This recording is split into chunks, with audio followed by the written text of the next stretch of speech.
One theme that popped up in all of your talks, one way or the other, is this short-term human perspective versus the long-term mandate that each of you have.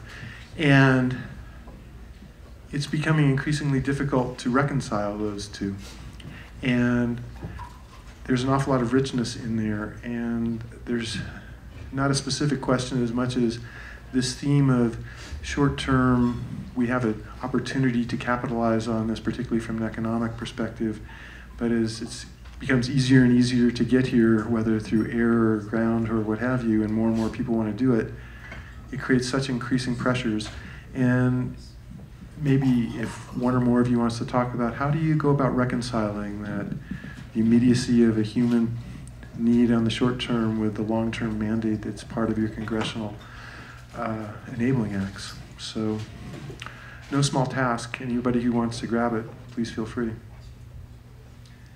Well, yes, just from the standpoint of the elk refuge and elk management, changes will impact businesses, specifically potentially ranches, guides and outfitters, and we just need to really keep that in mind, that we have real people that will be impacted potentially by changes. So we need to respect that and be very sensitive to that. That was so good. Thank God I'm not elected to my job. I mean, seriously, no one's paying me to make popular decisions. We are, I would also say it this way. I'm concerned about your economies of communities that surround the park. I care about your economies, but I'm not responsible for them. And we have to work together to understand how the mandates we have fit in with those other things that we're so critically are important to everybody else as well.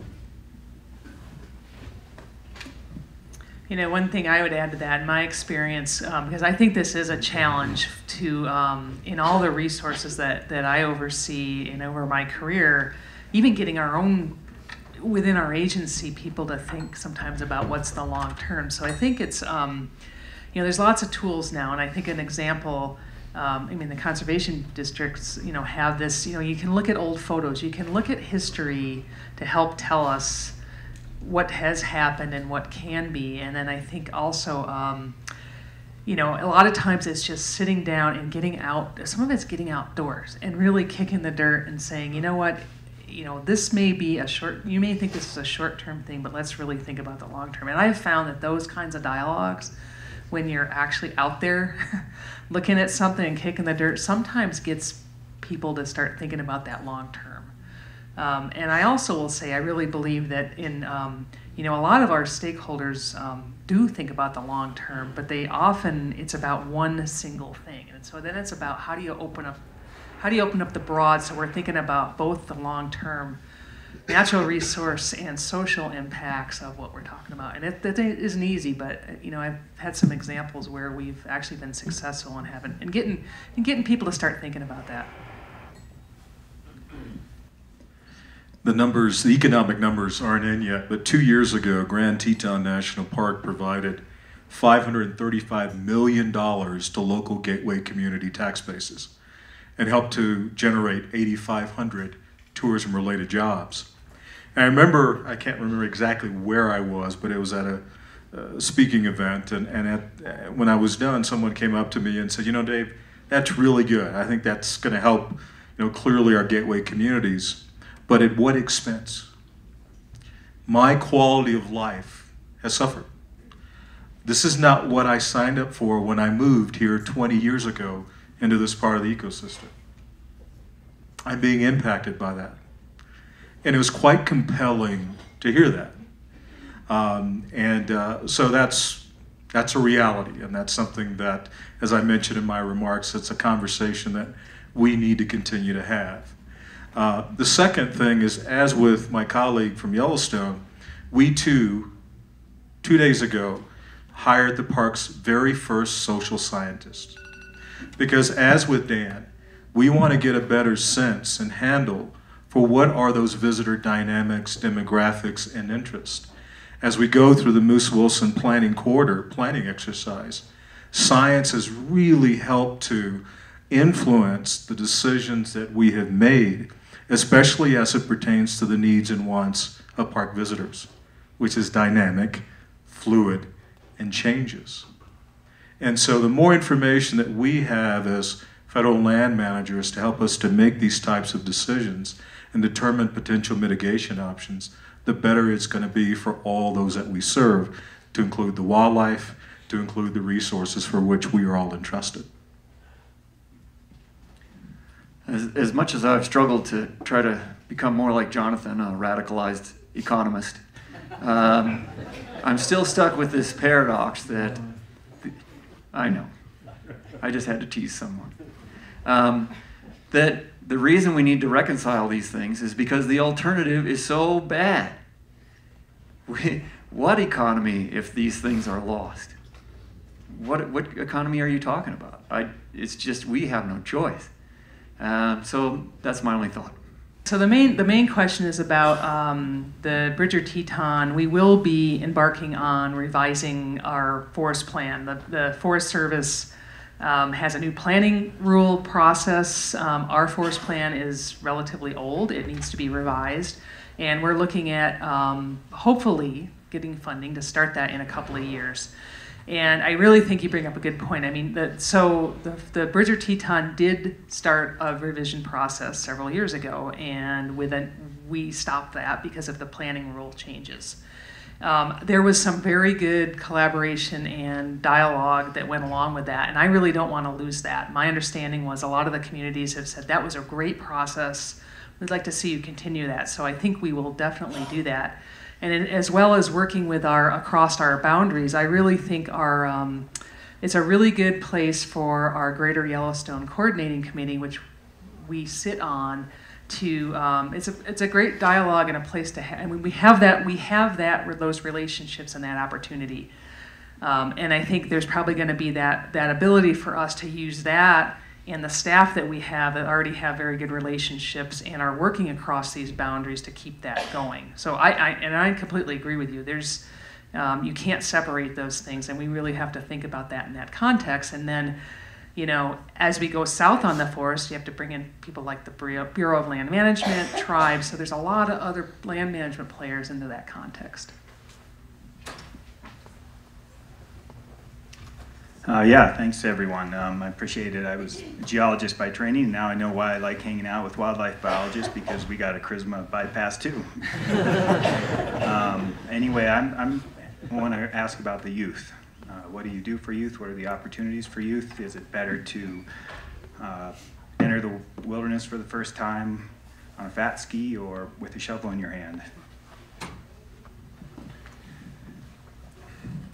Well, what do we do for youth? Everything we can. It's a central focus of the, when I talk about, or when we talk about the Centennial, a central focus of the Centennial is creating new stewards of not just national parks, but public lands. And so it's a major outreach focus for us.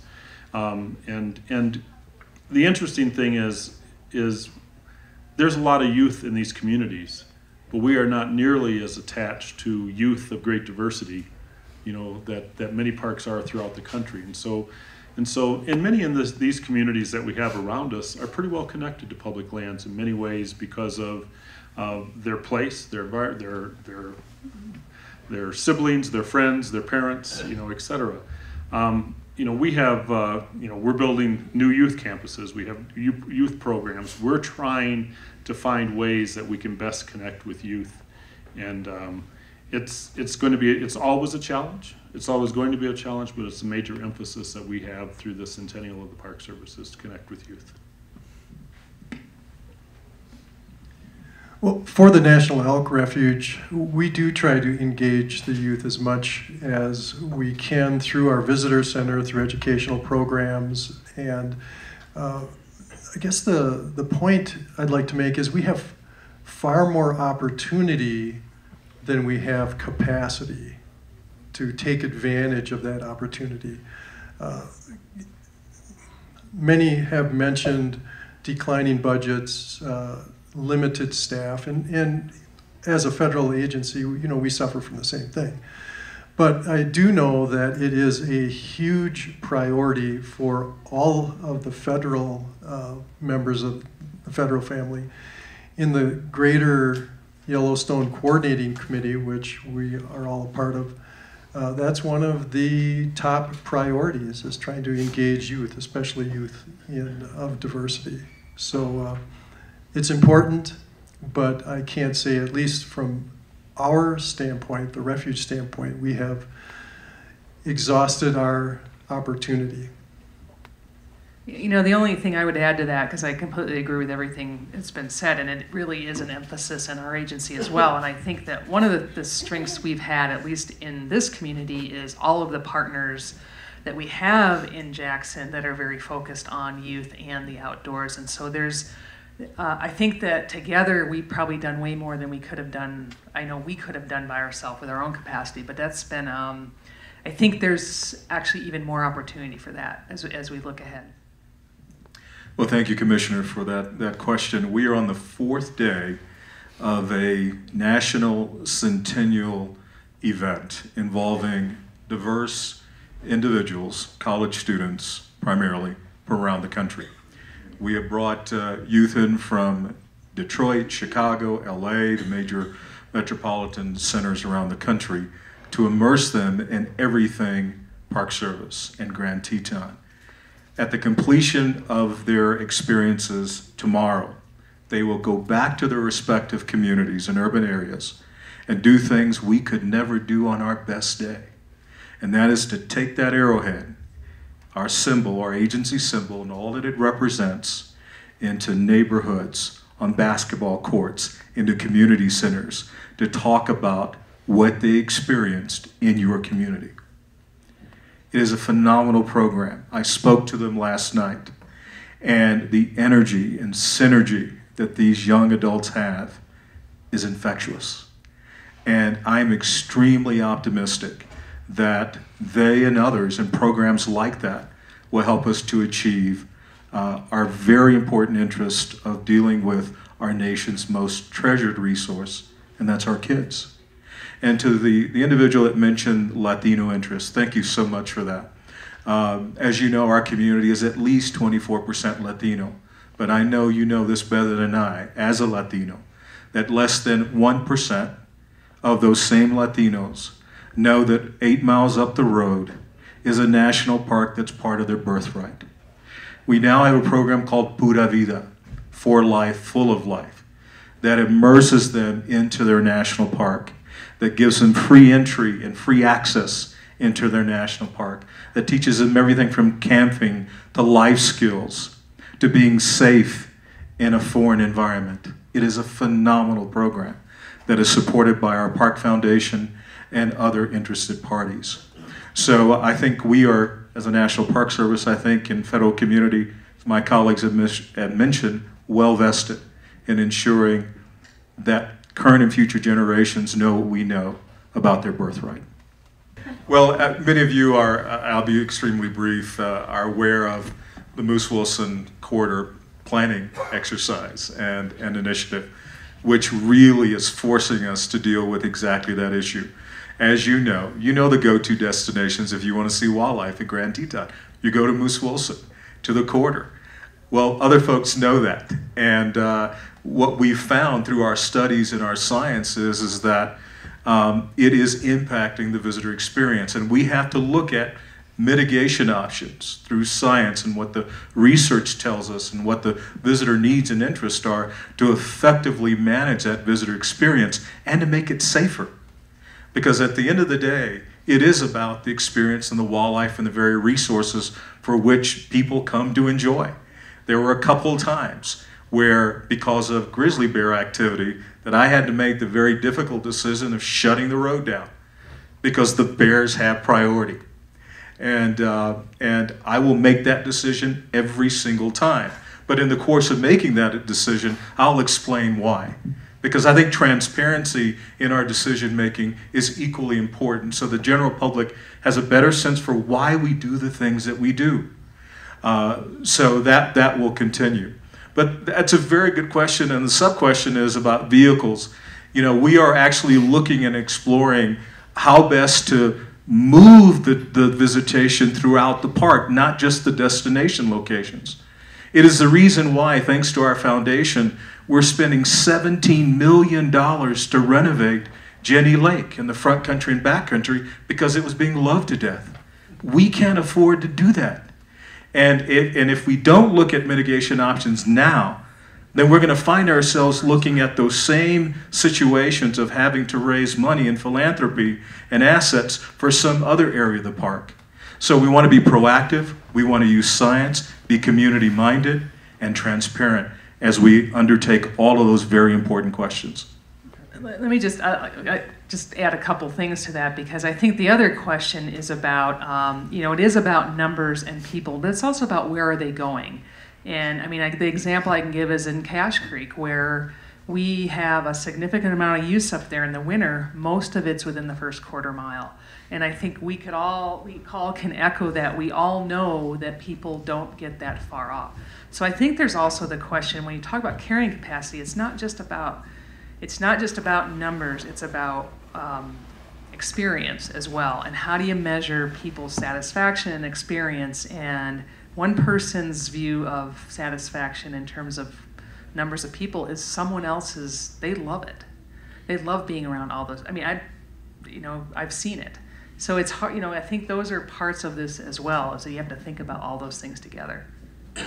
The difficulty for me, I'm not using the words carrying capacity yet. I may someday, but I'm not yet because I don't know enough to use those words. We don't know.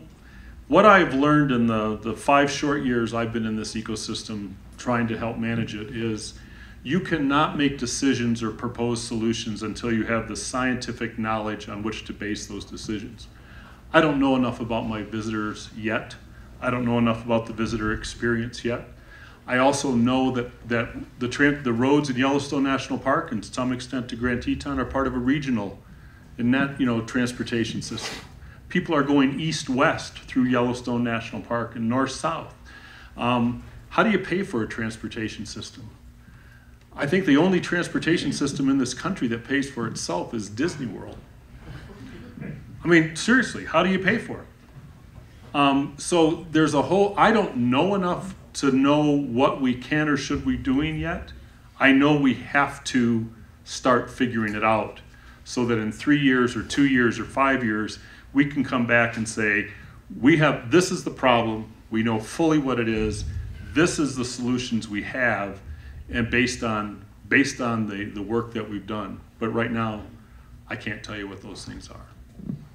Other than I also perceive we have a problem with numbers of visitors and resource damage. Can I ask a question of how many people were aware that there was a transportation system that was piloted that would get someone from Bozeman to Jackson or from Idaho Falls to Cody? And do you know why it failed? Nobody used it? Or nobody is a gross overstatement. It was not used to the extent we're open and we're looking, but I don't have a way to underwrite those systems right now. So help us figure out what that should be. I would love to get, separating people on vacation with all their worldly possessions from their vehicle for a day or for some period of time is not easy. Now, we have proven in winter use and snow coaches that we can make a transportation system work, because if you're going to visit Yellowstone, the only way you do it is on a transportation system. But that's 50,000 people over 3 months. We get 50,000 people in 2 days.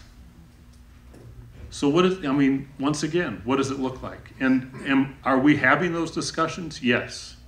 But I don't know, I don't have the answer yet. And I'd look to communities for how do we make that something other than a Jackson transportation system with Grand Teton. How does Yellowstone get integrated into it? And in Bozeman and Livingston and Cody and West Yellowstone, et cetera. No, Driggs. Yeah. Where's Driggs, the greatest economic development? No, I agree with Dan. I think that's a very good question. One of the other dynamics, and that's, it gets to why we need to continue to understand who our visitors are. 10% of the visitation to Grand Teton National Park comes from the airport. How can we get 10% of our visitation on public transportation into Grand Teton? That's a rhetorical question, but the other dynamic is something, and it's anecdotal, and it's something I really want to delve more into, is even with the international visitation coming in, where we would see a lot of that coming through organized bus tours. You know what we saw last year? A lot of them are renting cars. You know, and that's another new dynamic. More vehicles on the roadway. Can Dan and I change that? Extremely difficult.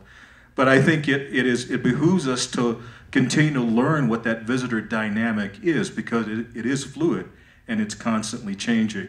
So for us is, what are realistic expectations once we have a better sense for what that visitor dynamic is? And is transportation a viable option to deal with it? We could go on for a long time, and I wish we had the time, but we're going to take a 15-minute break now. It's 3:15. We'll meet again at 3:30. And at that point, I will ask those in the audience who have an idea for a breakout session to quickly share it with us, and then we'll get into the breakout sessions. And we will, again, try to come up with just one nice little idea that could be implemented in 2016. So something meaningful, but something that could be actually done in a short period of time that's going to make a difference in this place we all love. So could we give one last round of applause